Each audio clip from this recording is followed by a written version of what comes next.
Ba. Tôi cái thứ hai ai hai lần. Tu hay kì.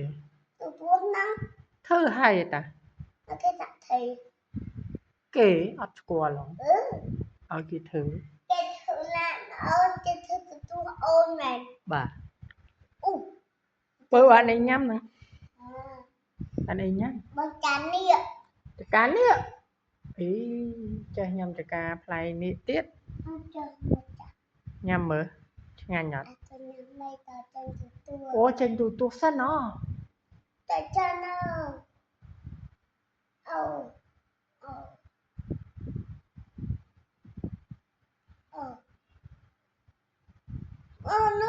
Nó chỉ cài. Năng mấy? Ok. Cài. Cái chữ. Anh đi kìa. Cái gì chỉ cài bà.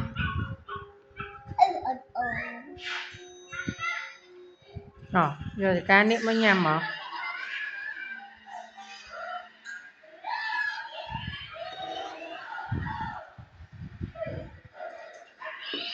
Ta đứng lên.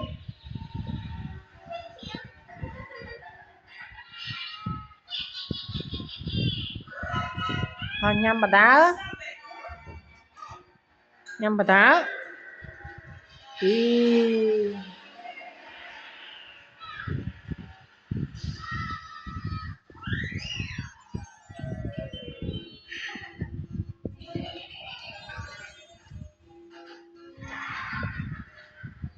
Bố.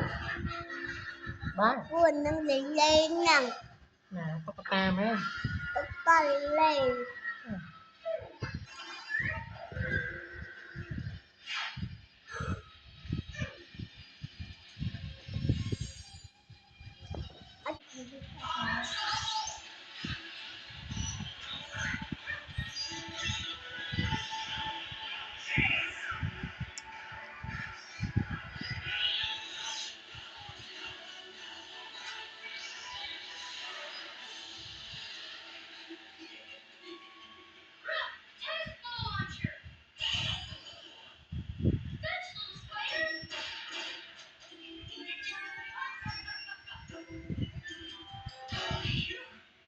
Nó ta nó chạm nó cơ.